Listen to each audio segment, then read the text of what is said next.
Tupac knew that the condo on Wilshire, the house out in the valley, the Mercedes-Benz, he knew those didn't belong to him, despite what we thought at the time, based on the new information. Let's get into some of this straight game. Life is like those cards.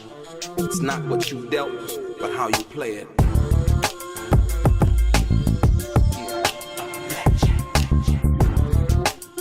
Play each situation correctly.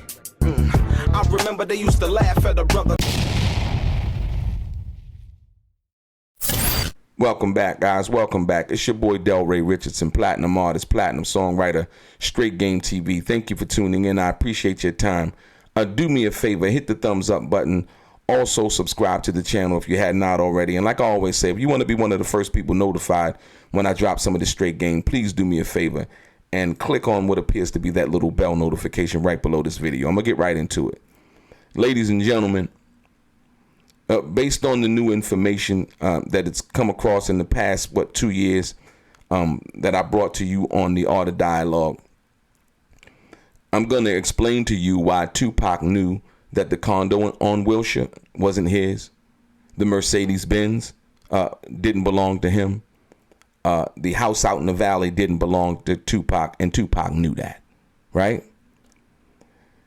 First of all, we're going to go back to the understanding that Tupac knew for a fact, because he signed the contract, that he wasn't actually signed to death row. Tupac knew that. The contract, he signed it, understood it, and from all of those angles, that the legal angle that it needed to be understood, Tupac put up his publishing, and Tupac put up his record label, which was Out the Gutter Records at that particular time, as collateral for the bail that Interscope and Atlantic Records put up. That is a undisputed fact, right? So now Tupac gets out on bail and now understands that, he needs to masquerade under death row. He's going to say all of the things he needs to say, I'm with death row and this, that, and the other, and so on and so forth, right? So now, the night that I see Tupac at the Hollywood Athletic Club, that was October 18th, 1995. This is approximately 6 days after Tupac's out of jail. We know now that, Tupac, he really didn't have that much money from that perspective. You coming out, I see him there. He driving a brand new 500 SL Benz two-tone, right? This is the night he meet Faith Evans. Now, from all appearances, when you look at it from the outside looking in and not knowing all of the background information, you like, man, Pac riding some fly shit. He just got out of jail, and you could see that. Like I said, I saw that. And so now, when you understand that, you can say, okay, the Mercedes. Later on, after, All Eyes on Me came out, the condo on Wilshire, the house, and all of those things. Now, you got to know that Tupac know that he didn't go to the car dealership, put down the down payment on the Benz, and do all of those things. The car was basically given to him, right? So he knows for a fact that the car is not his. You know what I mean? And that, he's riding around. The same with the Rolls Royce, right? Right? Because after Tupac passed, all of the stuff. So now, in giving him the Rolls Royce, just like the Rolls Royce that they had gave to Snoop, right? I believe Snoop had a condo also in the same building, if I'm not mistaken, that Tupac did, right? And then the house out in the valley, right? None of it was in Tupac's name. But we only came to know that after Afeni Shakur sued Death Row. The insider people, Suge, and other people on the inside, I would say Suge and the people that were dealing with that directly knew that from that perspective. And I believe that Tupac knew it because, once again, Tupac did not have to clear escrow in dealing with the house out in the valley and clear escrow in dealing with the condo on Wilshire, which were rented, by the way. They didn't own them.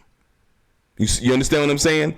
And so when you understand that the condo was being rented, and the condo wasn't owned, you have to understand that, okay, yeah, you know, Tupac had to know that those things didn't belong to him from that perspective. And so when he passes away, may she rest in peace, Afeni then sues Death Row. And then all of this information now comes out because they want, you know, his car, I want this, I want that, I want the house, I want all of that. And the information comes to fruition that that's not his stuff. Now, on the other hand, this is how you understand it. The Hummer and the Jaguar were Tupac's. He had that green Jaguar and the black Hummer, right?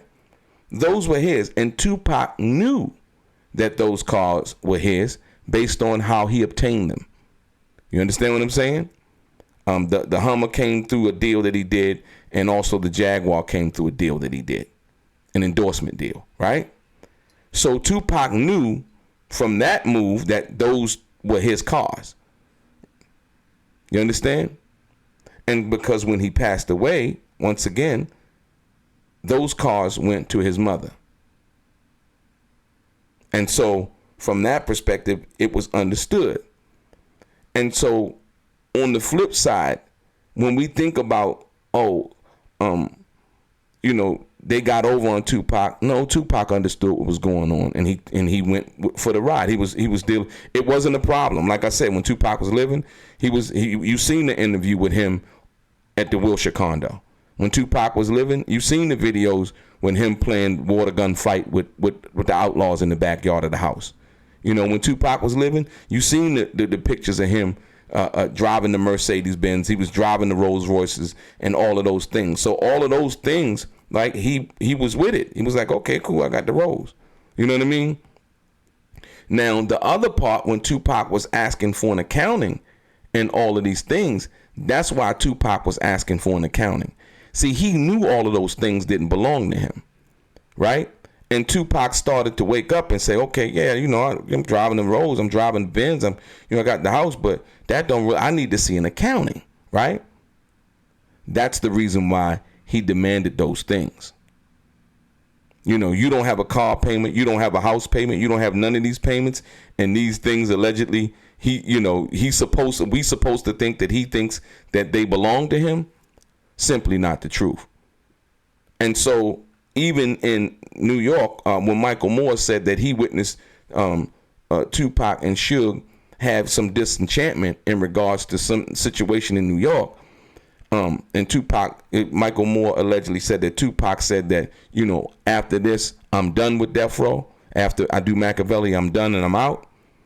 You know, I think Suge understood that Tupac really wasn't signed to Death Row. He understood that at that time. Like he said just recently, you know, they gave me Tupac's contract, which you can't give an artist contract away. He basically was saying that Interscope allowed Tupac to come over there and perform and record under Death Row. That's basically what Suge was saying. And so with that being said, Tupac knew all of those things weren't his. He knew what was his. He knew the Hummer was his. He knew the Jaguar was his because he knew how he obtained those. All of those other things were basically, if you want to say it from that perspective, they were company vehicles. There was the company house. It was the company condo, right? And like I said, rightfully so. While he was living, he lived there. He occupied those things. But when he passed, that's the only time we come to know that those things weren't Tupac's. If you were in LA or you was around that time, you seen Tupac riding around in the Rolls or the Benz or the Hummer or whatever, you know, you immediately think and associate, you know, that's his car because that's Tupac. You know, but like I said, we came to find out later when the Phoenix sued Death Row, just like we came to find out later in the contract, in the bail agreement, you know, that Tupac was not actually signed to Death Row. You understand? So it's a lot of things in the music industry that goes on. You know, you'll hear like somebody gifting somebody like who was it? Somebody gave the rapper Tyga a Ferrari or a Lamborghini or something. Cardi B gave what's his name? Offset. Offset Ferrari or Lamborghini, right? And then quickly later on you hear about it getting repossessed or taken back. It's publicity. You know what I mean? From that perspective. But Tupac's situation, basically those were company items and things like that. And, you know, he was riding in them, and all of that basically usually is a write-off. You know, the rented apartment, all of those are business expenses and things like that. And that's how that. So Tupac knew what was going on. The fact of the matter is that his family didn't know. Just like they didn't know that Tupac wasn't signed to death row until it came out later on. Your boy DELRAY, straight gang.